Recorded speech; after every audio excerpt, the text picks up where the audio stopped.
بسم اللہ الرحمن الرحیم۔ السلام علیکم۔ میرا شوہر جان بوجھ کر اپنی بیوہ بہن سے لڑائی کرتا اور روز اسے پاگل خانے چھوڑنے کی باتیں کرتا۔ میری نند مجھ سے مسکرا کر کہتی، جب تک اس کا راز میرے پاس یہ کچھ بھی نہیں کر سکتا۔ یہ تجسس سے پوچھتی کہ کیسا راز ہے تو کہنے لگی، اگر تم جاننا چاہتی ہو تو ہفتے کی رات چھت پر نقاب اوڑھ کر چلی جانا، سب پتہ چل جائے گا۔ میں نے ایسا ہی کیا اور چھت پر گئی تو ہکا بکا رہ گئی۔ میرا شوہر اور نند آج پھر گھر میں میرے شوہر اور میری نند کی لڑائی زور شور سے جاری تھی۔ مجھے تو یہ سمجھ نہیں آتی تھی کہ آخر ان دونوں کا جھگڑا کس بات پر ہوتا ہے۔ مجھے کبھی بھی ان کے جھگڑے کی وجہ سمجھ نہیں آئی تھی۔ ایک ہفتے میں 2 بار تو ان کی لڑائی لازمی ہوتی تھی، اور ہر بار میرا شوہر کمرے میں آ کر غصے سے یہ کہتا تھا کہ یہ عورت تو پاگل ہو گئی ہے، اس کو تو میں بہت جلد پاگل خانے چھوڑ دوں گا۔ مجھے حیرانی اس بات کی ہوتی تھی کہ یہ دونوں بہن بھائی آخر کرنا کیا چاہتے ہیں۔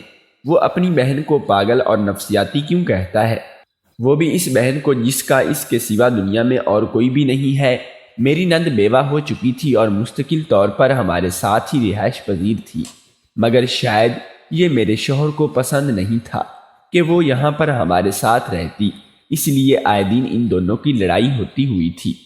حیرت والی بات یہ تھی کہ مجھے ابھی تک ان دونوں کی لڑائی کی اصل وجہ ہی معلوم نہیں تھی کہ آخر وہ تمہیں لڑتے کس بات پر ہے۔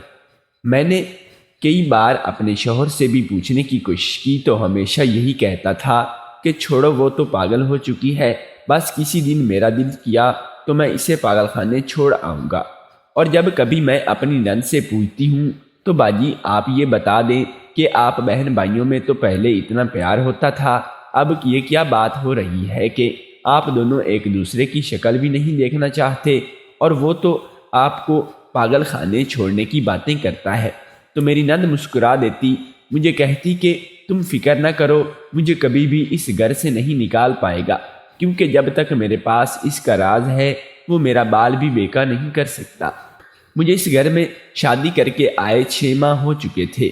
یہ شادی مکمل طور پر میرے والدین کی رضامندی سے ہوئی تھی۔ میں شادی سے پہلے اپنے شوہر کو اور نند کو نہیں جانتی تھی۔ میری شادی تک وہ شادی شدہ تھی اور اپنے گھر میں خوشی خرم تھی۔ میرے ماں باپ نے بھی یہ سوچ کر شادی کر دی تھی کہ یہ لڑکا اکیلا ہے اور کوئی بھی نہیں ہے تو ہماری بیٹی وہاں پر خوش رہے گی۔ میری منگنی اور پھر بہت جلد شادی کر دی گئی۔ شادی کو ابھی صرف 2 مہینے ہی گزرے تھے کہ میری نند کے سر پر تو قیامت ہی ٹوٹ پڑی۔ اس کے شوہر کا انتقال ہو گیا اور وہ ہمیشہ کے لیے بیوہ ہو کر ہمارے گھر پر آ گئی۔ شروع میں تو ٹھیک رہا، لیکن پھر آہستہ آہستہ میں نے نوٹ کرنا شروع کیا کہ دونوں بہن بھائیوں کے درمیان اختلافات بڑھتے جا رہے ہیں اور ان میں چھوٹی چھوٹی لڑائیاں ہونا شروع ہو گئی ہیں۔ پہل تو مجھے یوں لگا کہ شاید میرا شوہر ہماری پرائیویسی کو لے کر ڈسٹرب ہے اور اس وجہ سے اسے اپنی بہن کا آنا اچھا نہیں لگا، مگر میں نے اسے یقین دلایا کہ مجھے تمہاری بہن کے آنے سے کوئی مسئلہ نہیں ہے۔ ویسے بھی وہ جوان تھی، ہو سکتا تھا کہ کچھ عرصہ بعد ہم اس کی دوسری شادی کر دیتے۔ اگر وہ ہمیشہ کے لیے بھی رہ لیتی تو مجھے اس سے بالکل بھی پرابلم نہیں تھی، اور یہ بات میں نے صاف اور واضح طور پر اپنے شوہر کو بتا دی تھی۔ حالانکہ میری ماں نے تو مجھے بہت کہا تھا کہ اگر تمہارے شوہر اور تمہاری نند کے بیچ اختلافات ہو رہے ہیں تو تم اختلافات کو بڑھا دو اور ان بہن بھائیوں کے درمیان نفرت پیدا کر دو اور ان کے تعلقات آپس میں کبھی صحیح نہ ہونے تو، تاکہ وہ بہت جلد تمہارے نند کو اس گھر سے دوبارہ رخصت کر دے۔ مگر میں ایسا نہیں چاہتی تھی، اس لیے میں نے وہ کیا جو مجھے اچھا لگا۔ میرے اپنے نند کے ساتھ بہت اچھے تعلقات تھے جو میں ہرگز بھی اس کو خراب نہیں کرنا چاہتی تھی۔ وہ مجھے بہنوں کی طرح ہی عزیز تھی، لیکن دوسری طرف مجھے اپنے شوہر کا رویہ سمجھ میں نہیں آتا تھا۔ اس کی بہن کی فکر میرے بجائے اسے ہونی چاہیے تھی، لیکن وہ تو جیسے بھول ہی گیا تھا کہ اس کی بہن ہے۔ جان بوجھ کر اسے لڑائی کے بہانے تلاش کرتا اور پھر کمرے میں آ کر مجھے یہی کہتا کہ اب تو میں اسے کسی دن پاگل خانے چھوڑ آؤں گا۔ لیکن میری نند کے کہنے کے مطابق جب تک اس کے پاس میرے شوہر کا کوئی راز تھا وہ کچھ بھی نہیں کر سکتا تھا۔ شاید اسی راز کی خاطر ہی وہ اب تک چپ بیٹھا تھا۔ میری عادت ایسی نہیں تھی کہ میں چھپ کر ان کی باتیں سنتی، ورنہ تو اب تک شاید مجھے اس راز کے بارے میں کچھ نہ کچھ تو آگاہی ہو ہی چکی ہوتی تھی۔ میں نے سب کچھ سننے کے بہتر سمجھا کہ ابھی اپنی نند سے پوچھ لوں کہ وہ کہنے لگی کہ صحیح اور مناسب موقع آنے دو، میں تمہیں خود سب کچھ سچ بتا دوں گی۔ دن یوں ہی گزرنے لگے، میں اپنی زندگی میں خوش اور مطمئن تھی، صرف مجھے ان بہن بھائیوں کی پریشانی ہوتی تھی کہ ان میں دوبارہ سلوک اور محبت قائم ہو جائے، اور اس کے لیے میں اپنے طور پر پوری کوشش کرتی رہتی تھی، لیکن ان بھائی بہنوں کے درمیان معاملات پہلے سے خراب تر ہوتے جا رہے تھے۔ تنگ آ کر میں نے اپنی کوششوں کو بھی چھوڑ دیا، کیونکہ اب میری طبیعت بھی ٹھیک نہیں رہتی تھی۔ میری نند کو پتہ چلا کہ وہ پھپھو بننے والی ہے تو وہ بہت خوش ہوئی، تو اس کی خود کو کوئی اولاد نہیں تھی، تو اس نے میرا بہت خیال رکھنا شروع کر دیا۔ لیکن جب میرے شوہر کو پتہ چلا کہ اس سے صاف منع کر دیا کہ وہ مجھ سے اور میرے ہونے والے بچے سے دور رہے اور اپنے کام سے ہی کام رکھا کرے، جس کا نتیجہ یہ نکلا کہ مجھے اب اپنا خیال بھی خود رکھنا پڑتا تھا اور اپنے کام بھی خود ہی کرنے پڑتے تھے۔ ہمارا گھر کافی بڑا تھا اور اس کے 2 پورشن تھے۔ اس پورشن میں ہم لوگ رہتے تھے اور دوسرے پورشن میں میری نند رہتی تھی۔ میرے شوہر کے ماں باپ تو کافی عرصہ پہلے ہی وفات پا چکے تھے، لیکن انہوں نے اپنی زندگی میں دونوں بہن بھائیوں کے لیے الگ الگ پورشن بنا دیے تھے تاکہ کسی کے ساتھ حق تلفی نہ ہو۔ ایک بار ایسا ہوا کہ میں ماں کے گھر پر تھی اور میں نے ارادہ کیا تھا کہ میں کافی دن یہاں پر رہ کر آؤں گی، مگر مجھے وہاں پر تنہائی اور سکون نہیں ملا، تو میں نے سوچا کہ اپنے گھر واپس چلی جاتی ہوں۔ اس لیے میں اپنے شوہر کو بغیر بتائے اسے سرپرائز دینے کی نیت سے گھر آ گئی، لیکن شاید میرے پورشن کو تو تالا لگا ہوا تھا، اس لیے مجھے اپنی نند کے پورشن میں آنا پڑا۔ میں نے جب اس سے بتایا کہ میرا شوہر اس وقت گھر پر نہیں ہے تو وہ ہنستے ہوئے کہنے لگی کہ وہ گھر پر ہی ہے، تم نے ذرا زور سے دروازہ تک دستک نہیں دی، چلو میں تمہیں ساتھ لے کر چلتی ہوں۔ مجھے ساتھ لے کر آئی اور زور سے دروازے کو بجانے لگی، تو 2 منٹ کے بعد ہی دروازہ کھل گیا اور میرے شوہر کا چہرہ نمودار ہوا۔ وہ مجھے دیکھ کر کافی گھبرا سا گیا تھا۔ میری نند میرے کان میں کہنے لگی کہ لو دیکھ لو، تمہارا شوہر تو گھر پر ہی ہے۔ وہ خود تو چلی گئی، مگر مجھے اپنے شوہر کو دیکھ کر کچھ شک سا ہوا کہ وہ اتنا گھبرا کیوں رہا ہے۔ اگر وہ گھر پر تھا تو اس نے پہلے کیوں نہیں دروازہ کھولا؟ میں نے بھی 2 دروازہ بہت بار بجانے کی کوشش کی تھی۔ میں کمرے میں جانے لگی تو میرے شوہر نے مجھے اندر جانے سے بھی روک دیا اور کہنے لگا کہ نہیں، ابھی اندر مت جاؤ۔ میں نے کچھ جھونک کر اسے دیکھا تو وہ بات کو سنبھالتے ہوئے کہنے لگا کہ اندر ابھی کاکروچ ہیں اور تم تو ڈرتی ہو نا، تم دوسرے کمرے میں جا کر ریسٹ کرو، میں تب تک کمرے سے کیڑوں کا صفایا کر دیتا ہوں۔ میں دوسرے کمرے میں آ گئی، لیکن جانے کیوں میرے دل میں کوئی اطمینان نہیں مل رہا تھا۔ مجھے لگ رہا تھا کہ کوئی تو ایسی بات ضرور ہے جو میرا شوہر مجھ سے چھپا رہا ہے۔ میں شام کو اپنے شوہر سے چوری اپنی نند کے پاس گئی اور اسے کہا کہ اب تو مجھے وہ راز بتا ہی دے جو آپ کے پاس ہے میرے شوہر کا، کیونکہ تو مجھے بھی لگنے لگا ہے کہ ضرور وہ تو کچھ تو مجھ سے چھپا رہا ہے۔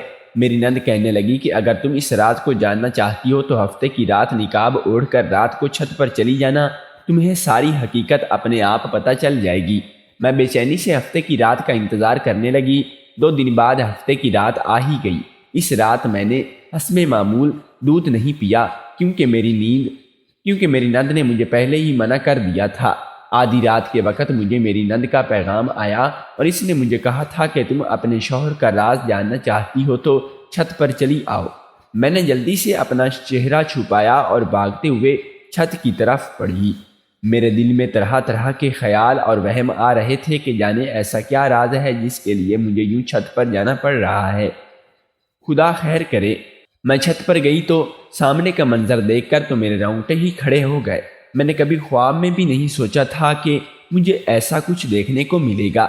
چھت پر تو میرا شوہر موجود تھا ہی، مگر وہاں پر ایک اور لڑکی بھی موجود تھی۔ اس سے پہلے میں بے قابو ہو کر آگے بڑھتی اور ان دونوں کو رنگے ہاتھوں پکڑتی، کسی نے مجھے بازو سے پکڑ کر پیچھے کھینچ لیا۔ دیکھا تو میری نند پیچھے کھڑی تھی۔ مجھے کہنے لگی کہ ابھی یہ صحیح وقت نہیں ہے، ابھی تم صرف ان پر نظر رکھو۔ مجھے کسی صورت بھی چین نہیں مل رہا تھا۔ اپنے شوہر کو اپنی آنکھوں کے سامنے کسی اور لڑکی کے ساتھ دیکھنا میرے لیے بہت ہی اذیت ناک تھا، اور میں چاہتی تھی کہ میرا ان دونوں کو اسی وقت رنگے ہاتھوں پکڑ کر خوب بے عزتی کروں۔ اس سے پہلے کہ میں اپنے ارادے کو عملی جامہ پہناتی، میری نند مجھے بازو سے کھینچتے ہوئے واپس لے آئی اور کہنے لگی کہ یہ تھا وہ راز جس کے بارے میں میں بات کر رہی تھی۔ تمہارے شوہر کا دوسری لڑکیوں سے چکر چلتا رہتا ہے اور وہ ابھی تک میرے سامنے اس لیے دب کر رہتا ہے کہ وہ جانتا ہے کہ میں اس کے بارے میں سب معلوم کر چکی ہوں۔ اگر اسے پتہ چل گیا کہ تم بھی اس کے بارے میں جان چکی ہو تو پھر تو اس سے کوئی ڈر خوف نہیں رہے گا۔ جب تمہاری اولاد پیدا ہو جائے گی تو تمہارے شوہر کا رویہ تم سے بدل جائے گا۔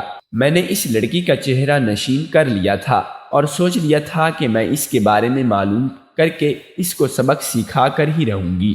اس کی ہمت کیسے ہوئی کہ وہ میری شادی شدہ شوہر پر ڈورے ڈالے۔ میں اپنے کمرے میں آ کر لیٹ گئی۔ آدھے گھنٹے کے بعد میرا شوہر بھی آ گیا اور جب میں نے اس سے پوچھا کہ تم کہاں پر تھے تو وہ گھبرا گیا اور ٹالتے ہوئے کہنے لگا کہ میرا دل گھبرا رہا تھا تو میں تازہ ہوا کھانے کے لیے چھت پر چلا گیا تھا۔ اس نے مجھے بھی نہیں بتایا تھا۔ اس کا مطلب تو یہی تھا کہ واقعی میں اس کا دوسری لڑکیوں کے ساتھ چکر بھی چلتا رہتا ہے۔ بہرحال میں نے اپنے شوہر کو باتوں ہی باتوں میں جتا دیا تھا کہ اگر اس کا کسی اور کے ساتھ کبھی بھی افیئر ہوا تو میں اسے معاف نہیں کروں گی۔ اس کا خواہ فائدہ یہ نکلا کہ اگلے ہفتے کے روز وہ چھت پر نہیں گیا اور کمرے میں ہی رکا رہا۔ اب تو اس کی اپنی بہن کے ساتھ لڑائیاں بھی بہت ہی کم ہو گئی تھی، بلکہ نہ ہونے کے برابر۔ ان دونوں نے کافی عرصے سے ایک دوسرے کو بلانا ہی چھوڑ رکھا تھا۔ پھر ایک دن ایک حیرت انگیز منظر مجھے دیکھنے کو ملا۔ اس بہن بھائی کے بیچ میں جانے کب اور کیسے مگر صلح ہو گئی۔ یہ بہت ہی چونکا دینے والی بات تھی، کیونکہ پہلے تو پھر دوسرے کی شکل بھی نہیں دیکھنا چاہتے تھے اور مجھے کچھ پتہ ہی نہیں تھا کہ ان کی لڑائی کیوں ہوئی، کس وجہ سے ہوئی اور صلح کس شرط پر ہوئی۔ یہ ان دونوں بہن بھائیوں کی آپس کی بات تھی۔ میں نے جب کال کر کے اماں کو اس کے بارے میں بتایا تو اماں مجھے کہنے لگی کہ تمہیں ان پر نظر رکھنی چاہیے اور تمہیں پتہ کرنا چاہیے کہ پہلے ان کے درمیان کیا چل رہا تھا اور اب کیا چل رہا ہے۔ یہ نہ ہو کہ تمہاری بے خبری میں تمہارا ہی کوئی نقصان ہو جائے۔ اماں کی بات میں دم تھا، اس لیے میں نے ان دونوں پر نظر رکھنا شروع کر دی تھی۔ کبھی کبھار مجھے لگتا تھا کہ وہ دونوں سچ میں ہی صلح کر کے ایک دوسرے کو پچھلی باتوں کے لیے معاف کر چکے ہیں، لیکن پھر اگلے لمحے مجھے لگتا کہ یہ دونوں صرف دکھاوا کر رہے ہیں، ورنہ اندر سے ابھی بھی دوسرے کے خلاف بعض بغض رکھتے ہیں۔ اس روز مجھے بازار سے اپنے بچے کی کچھ ضروری شاپنگ کرنی تھی اور میری نند گھر پر نہیں تھی، تو پھر مجبوری میں خود ہی میں اکیلی بازار چلی گئی۔ میں نے اپنی نند کو فون کر کے پوچھا کہ وہ کہاں ہے تو اس نے یہی کہا تھا کہ میں کسی ضروری کام سے باہر نکلی ہوں، مگر اس کا ضروری کام مجھے بازار جا کر اچھے سے پتہ چل گیا تھا۔ جب میں نے اسے اور اس کے بھائی کو یعنی اپنے شوہر کو اس لڑکی کے ساتھ دیکھا جو مجھے اپنے شوہر کے ساتھ چھت پر نظر آئی تھی، تو وہ تینوں ایک مال میں اکٹھے بیٹھ کر کھانا کھا رہے تھے۔ میں بھی اپنا چہرہ ڈھک کے پیچھے والے ٹیبل پر جا کر بیٹھ گئی تاکہ ان کی باتیں سن سکوں۔ میرے جانے کے 2 منٹ بعد ہی وہ لڑکی تو اٹھ کر چلی گئی، لیکن میں نے ان دونوں کی کافی باتیں سن لی تھیں۔ میری نند میرے شوہر سے کہہ رہی تھی کہ میں نے تمہاری بیوی کو اب تک تمہارے کسی راز کے بارے میں بھی آگاہی نہیں دی ہے۔ میں نے اسے کچھ بھی نہیں بتایا اور اب میں تم سے یہی چاہتی ہوں کہ تم جتنا میرا حصہ بنتا ہے مجھے اتنا ہی دے دو۔ 1 روپیہ بھی نہ زیادہ دینا اور نہ ہی کم۔ تم سارا حصہ اکیلے ہڑپ نہیں کر سکتے۔ میرا شوہر کہنے لگا کہ ٹھیک ہے میں سمجھ گیا، فکر نہیں کر رہا تو میں تمہارے حصے کی پوری رقم نہیں دوں گا۔ میں تو یہ شکر کرتا ہوں کہ تم میری سگی بہن نہیں ہو، ورنہ تم جیسی لالچی لڑکی تو کسی کی بہن نہ ہی ہو تو اچھا ہے۔ ان کی باتیں تو پہلے مجھے سمجھ میں نہیں آئی تھی کہ وہ ایک دوسرے سے کسی حصے کی بات کر رہے ہیں، لیکن یہ سن کر کے کہ وہ ایک دوسرے کے سگے بہن بھائی نہیں ہیں، میرے تو قدموں تلے سے جیسے زمین ہی نکل گئی۔ یہ وہ کیا کہہ رہا تھا اور کیا ان لوگوں نے مل کر مجھے دھوکے میں رکھا تھا؟ لیکن ان کا مجھے دھوکے دینے کا کیا مقصد ہو سکتا تھا؟ یہ مجھ سے ایسا کیا حاصل کرنا چاہتے تھے کہ میرے پاس تو کوئی بینک بیلنس یا پراپرٹی بھی نہیں تھی جس کو بیچ کر یہ آپس میں آدھی آدھی کر لیتے، تو ایک غریب گھر سے آئی تھی اور نہ ہی میں اپنے ساتھ لاکھوں کروڑوں کا جہیز لے کر آئی تھی، تو پھر یہ کس لڑکی کو بیوقوف بنانے کی بات کر رہے تھے؟ کہیں اس لڑکی کو تو نہیں جو ابھی یہاں سے اٹھ کر گئی تھی؟ آخر وہ بھی تو تھوڑی دیر پہلے ہی ان کے ساتھ بیٹھی اس گیم پلان کا حصہ کر رہی تھی۔ آخر وہ تیسری لڑکی تھی کون، اور یہ ان دونوں کی کیا لگتی تھی، اور ان کے ساتھ ان کا کیا لنک تھا؟ یہ سوال مجھے چین نہیں لینے دے رہے تھے، اور جب تک مجھے پتہ نہیں چل جاتا مجھے سکون نہیں ملتا۔ میں نے ان کے اٹھنے سے پہلے ہی چپ چاپ وہاں سے اور اپنے گھر پر آ گئی۔ تھوڑی دیر کے بعد وہ دونوں بھی گھر واپس آ گئے۔ پہلے تو میرا دل کیا کہ میں ان سے صاف صاف پوچھ ہی لوں، لیکن میں مناسب نہیں تھا، اسی لیے میں چپ ہی رہا۔ میری نند کیونکہ ایک ہوشیار عورت تھی، اسی لیے اس نے میرے چہرے کے بگڑتے آثار چڑھاؤ نوٹ کر لیے تھے، اور مجھے سے پوچھنے لگی تھی کہ یہ سب خیریت تو ہے؟ میں نے بہانہ بناتے ہوئے کہہ دیا کہ ویسے ہی طبیعت خراب ہے۔ تم ٹھیک تو ہو؟ میں نے بہانے بناتے ہوئے کہہ دیا کہ ویسے ہی طبیعت خراب ہے، تو اسی لیے مجھے اب یہ لگنے لگا تھا کہ میری نند بھی یہ چاہتی ہے کہ میں گھر سے نکل جاؤں اور اپنے بھائی کی شادی وہ اس دوسری لڑکی سے کروا دے۔ اگر ایسا نہ ہوتا تو وہ اس سے ہنس کر اور باتیں کیوں کر رہی تھی؟ پہلے اس نے اپنے بھائی سے تعلقات خراب کر رکھے تھے، اس نے مجھے اس کے چکر کے بارے میں بھی بتا دیا، اور اب یہ جب ان دونوں کی صلح ہو گئی تو وہ اپنے ہی بھائی کا ساتھ دینے لگی تھی۔ مجھے کچھ بھی کر کے اپنا گھر بچانا تھا، اس کے لیے سب سے پہلے تو مجھے اس لڑکی کو تلاش کرنا تھا تاکہ میں اس کو اپنے شوہر سے دور رکھ سکوں۔ کچھ دنوں کے بعد میں نے پھر سے دونوں بہن بھائیوں کو باہر جاتے دیکھا۔ مجھے شک ہو گیا اور وہ اسی لڑکی سے ملنے جا رہے ہوں گے کہ میں نے مناسب فاصلہ رکھ کر ان کے پیچھے پیچھے جانے کی لگی تھی کہ آج میں ہر حال میں یہ معلوم کر کے رہنا چاہتی تھی کہ آخر ان کے بیچ چل کیا رہا ہے۔ پچھلی بار تو مجھے ایسا لگا کہ جیسے وہ لڑکی بہت ہی تیز اور ہوشیار ہوگی، لیکن ابھی جب میں نے ان دونوں کے ساتھ دیکھا تو مجھے حیرت کا جھٹکا لگا کہ وہ لڑکی تو رو رہی تھی اور ان دونوں کے سامنے ہاتھ جوڑ کر کچھ کہہ رہی تھی۔ اتنے دور سے مجھے باتوں کی آواز تو نہیں آئی تھی، لیکن یہ میرے لیے کافی حیران ہونے والی بات تھی کہ آج وہ لڑکی ان کے آگے کیوں گڑ گڑا رہی تھی؟ آخر ایسی بات کیا تھی؟ میں نے دیکھا کہ میری نند اس کو تسلی دے رہی تھی اور میرے شوہر کا موڈ بھی کافی بگڑا ہوا ہے، مگر وہ لڑکی وہاں سے جانے کو تیار ہی نہیں تھی۔ اب مجھے نہیں لگ رہا تھا کہ وہ شاید اس کا میرے شوہر سے کوئی چکر ہو، یا پھر ہو سکتا ہے کہ میرے شوہر نے اسے بھی دھوکہ دے دیا ہو، اسی لیے وہ لڑکی رو رہی تھی۔ اب میں مزید سوچ کر اپنی طبیعت خراب نہیں کرنا چاہتی تھی۔ میرے صبر کا پیمانہ لبریز ہو گیا، اسی لیے میں نے سوچا کہ مجھے ان کے پاس جا کر ہی سیدھا پوچھ لینا چاہیے کہ آخر یہ سب معاملہ کیا ہو رہا ہے۔ میں جلدی سے آگے بڑھ گئی اور ان کی سر پر پہنچ گئی۔ مجھے وہاں پر دیکھ کر میرے شوہر اور نند دونوں ہی رنگ بھیگے پڑ گئے تھے۔ وہ دونوں گھبرا گئے اور وہ پوچھنے لگی کہ میں یہاں پر کیا کر رہی ہوں۔ میں نے اس لڑکی کو غور سے دیکھتے ہوئے کہا کہ اچھا تو تم میرے شوہر کے ساتھ چکر چلا رہی ہو۔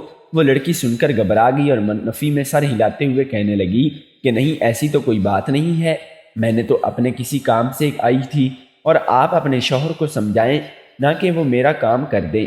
کہ میں نے اپنے شوہر کی طرف دیکھ کر پوچھا کہ کیا کہہ رہی ہے، یہ کیسا کام ہے اور رو کیوں رہی ہے؟